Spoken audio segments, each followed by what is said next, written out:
fun years I've had doing the show. Working with Andrew is a real gift. And so, you know, I'm still enthused about the show. If I wasn't, I wouldn't do it anymore. But yeah, so it's been a great ride, unexpected, but great. Yeah. That was what was remarkable. When I went back at the end of season 11, you go up a couple times a year to direct. Like the enthusiasm is all still there. The writing is still 100%. You know, and these two, you guys are doing work that I'm like, wow, season 11, 12, 13 of a show, you think people are phoning it in. You're absolutely not phoning it in. That's why it's continually, consistently great. Let me just tell one story that I think really crystallizes the relationship that everyone has in the show. I was directing an episode, I can't remember which one. We were going to do a scene with Jared and Jensen. About 30 minutes before we were supposed to shoot the scene, they come to me and they say, I think we should switch parts. I think what's written for Dean is actually should be Sam and vice versa. And I said, really guys, now you come to me with this? I think we had already blocked the scene and they were lighting it. And we went to about the same exact, we're like, hey, I think I should take all of Dean's lines and Jensen should take all of Sam's lines. You know, changing Dean and because Sam. we were rehearsing it, we were running it, and we were kind of tripping over the dialogue a bit, and we were just like, well, something's not right. And it was you were like, let's try something. And we've never ever done this and haven't done it since, but he was like, you read all of Sam's lines as Dean, and I'll take all of Dean's lines and read them as Sam. Okay, so we tried it, and it just worked. We were like, you know, the light bulb went off, and we went to Bob and said, Bob, hey, what do you think? One of our producer writers to tell him like, hey, we're going to completely change the entire scene and flip the dialogue. And of course, you probably thought it was a joke. Well, no, you had a serious look, but I was just, yeah, we're actors, Bob, we're actors. So we went off into a corner, and they did it, and I heard it, and I said, yeah, that's right. You guys are absolutely right. We had to reblock a little bit, nothing terrible. But the idea, I think, that they're always in the moment like this and thinking about what they do, and also that I think they feel comfortable enough with the producing staff to come up and sort of want to make this honest change, and that we are comfortable enough with the actors to know that this is not about ego or anything else. This is just about making the show better. And the relationship that I think we all have is really special. And getting back to why I'm still here, I think is because these relationships are really dear to me, and I just appreciate every day that I can work on the show. That's fantastic. Again, I couldn't have said it better. I think it's we obviously, and I think y'all in the audience know this, as much as we tease the short one at the end, we all truly enjoy each other as people. It's not fake, like, hey, let's go pretend to have a bite to eat so someone takes a picture and looks like we're friends. We have legitimate friendship aside from working together, but that doesn't always translate onto the page or onto the screen or into the work environment. But I feel like, especially 13 years in, we have a lot of trust with each other. Like, if I feel like I remember a scene in Croatoan, season 2 or 1, and we were doing a scene where Sam had been infected and thought he was going to die, and for whatever reason, it hit Jared too hard, and I was like crying, way too far. It wasn't very snotty, but they weren't Sam's tears. And so Bob, I didn't realize at the time, I was like, man, I really broke down. Like, this is going to be a cool scene, because I was legitimately just crying my eyes out. And Bob came up and just kind of like, I think he's like, hey, everybody, take 5 minutes, because it stayed with me. And he kind of came in, he's like, hey, that was a great take. I want you to take a minute and just do it again and just dial it back a little bit, you know? It wasn't like, and it was gentle and kind and honest as a director to go to an actor who just broke down and went like, that you clearly went somewhere, and it was touching, but that wasn't Sam. And he was absolutely right. And I was like, got it. And I think that's kind of when I was like, maybe you don't remember, maybe you remember it, but yeah, it was, I trusted him, just like he said with there's trust here. aside from our personal friendship, there's a lot of I trust that they care about the show and the characters. They know that Jensen and I care about Dean and Sam, you know, so. The show has become, the show's about family, but the show is a family. It's clear when you see it from the outside, when you visit as an actor, when you visit as a director, from the whole crew, from you guys all the way down the list, and in LA, it's a family. And it's a impressive thing to witness, truly is. And the other member of the family, by the way, the fans. Let's take it, Bobby. I mean, Yeah, let's open it up. let's take questions from the fans. All right, let's do it. Hello, first I wanted to say, love the show. My question isn't really a question. My daughter has social anxiety, which is why I'm speaking for her. But we just wanted to say thanks both to Jared, well actually all you guys, for all the different, what's the word? Charities and different, causes, thank you. Organizations that you guys have set up for people like me who can't talk, or her with her social anxiety. But I can see it from her, or through her, how she's grown just from the support that you give, even not knowing her personally. And then one side note, Misha, thank you for the donuts this morning. They were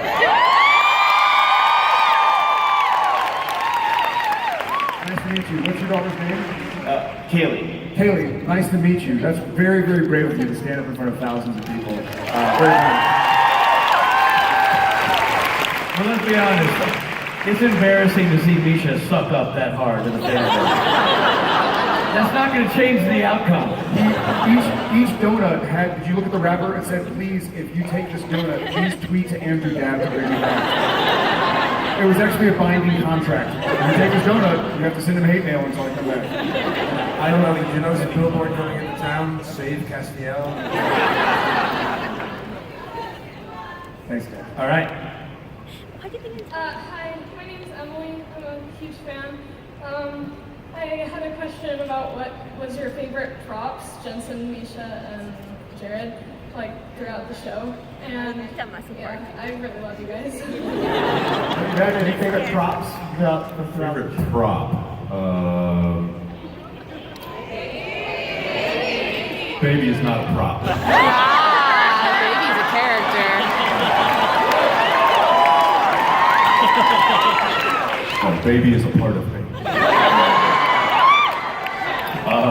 First blade? We get to play and use so many tools, weapons. I will say that one of the weapons that we play around with quite often, the angel blade, is one of my favorites because of the weight of it, and I just constantly am spinning it in my hand, and it kind of reminds me, it's the little, what are they called? Fidget spinners. It's the original one. OG fidget spinner. My favorite prop is Dean.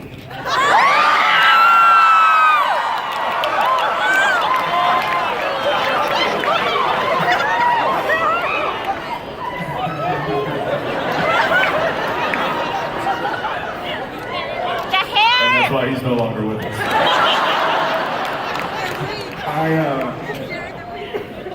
I think the Hair! hair. He has the best toupee in the business. I'm gonna say the demon blade, Ruby's demon blade. Not. But there's another funny thing that I don't know if y'all know this. Some of y'all have maybe seen prop demon blade, which is kind of ironic, or maybe like saying Nile River or something. So it's the Harry Desert. Sorry. So some of y'all have seen the replica demon blades, the Ruby's knife. It was actually put together incorrectly when it first got on camera. The handle is improperly, it's upside. Like the handle should be the backwards way compared to where the serration is and the blade is.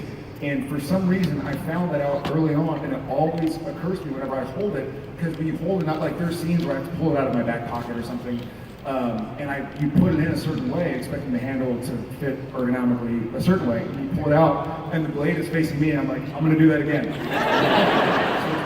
pull it out and it's ready. But I really dig the Demon Blade. Thank you. Hi guys, my name's Amanda, and I saw that you were playing video games yesterday during press, and I was just wondering who won. We didn't finish. They pulled us away before we could finish. It was the new Mario Kart, and I was winning, which is why I immediately left. Always leaving the lead. That's... Yeah, don't leave on this. He was winning. None of us have played it yet, and I think, in fairness, I took over Misha's controller when Jason was winning. So I blame Misha for most everything, but specifically for yesterday. Hashtag blame Misha. You? Hi, my name is Bibiana, and I wanted to ask, in the episode Yellow Fever, people die from their fears. So I was wondering, what would you die of, basically? What fears do we have that we would die from? I don't have fear. I'm just kidding. I guess for me it would be just being... That went heart disease.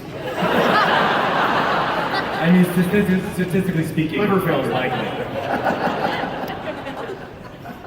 For me, I think it would be just being like, it's like a classic sort of fear, but it would be being up on stage with in front of a large number of people with my friends making fun of me. In a little boy chair. In a tiny, tiny chair.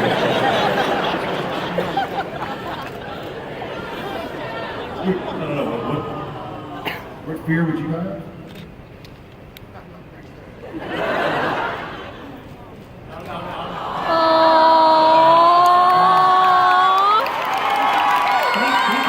He didn't even get a donut. Elsie never got a donut. Oh, this is... Oh man, I tell ya.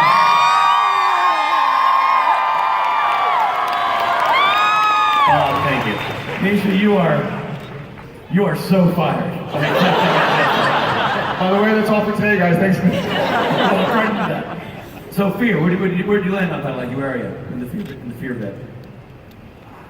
I don't know. I would say this, about 13 years ago, this probably would have killed me.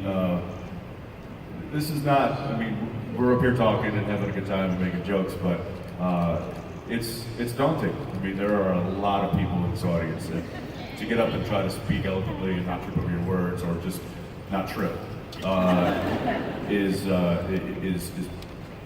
can be pretty frightening. So I've been able to face that and kind of get over it, and now I'm here and there isn't much fear, but years ago that certainly would have been one for me. How about Daddy? I think I'm in love. Oh. First date, daughter's first date. Yes. Boys in my daughter's life.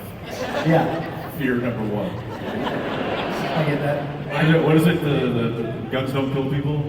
Dads with pretty little girls? All right. Yes, ma'am. You. Hi, I am going to be the last question, so I hope it's good. My name is Megan. This is Jensen.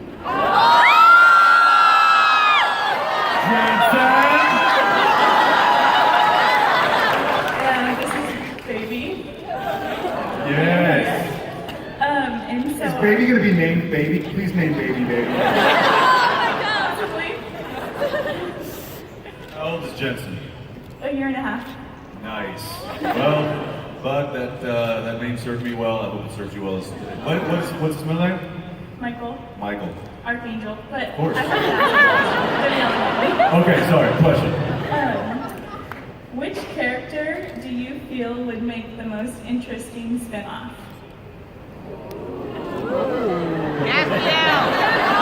Charlie.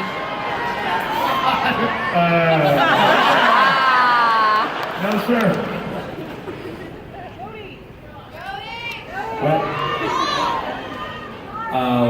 We very much feel that we have some really, really strong female characters in the show. Jodie Mills, Donna Hanscom, Alex Jones, and we feel they would make an extremely exciting addition to the Supernatural universe.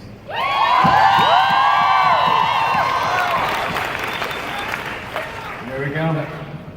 Gentlemen, here we are. Here we are. The end of yet another panel. San Diego Comic Con. Somebody literally goes, what? And Certainly shocked. I know. So, Any parting words for the people gathered here today? Yes. Thank y'all. So much. And I think we've kind of touched on it before, but we exist like this because y'all exist like that. So this is 50-50 here. We're the ones on stage, but this is as much y'all as it is us. So thank y'all for giving us the chance to play these characters and tell this story. ladies and gentlemen, Thank you guys, everybody. say hello and goodbye to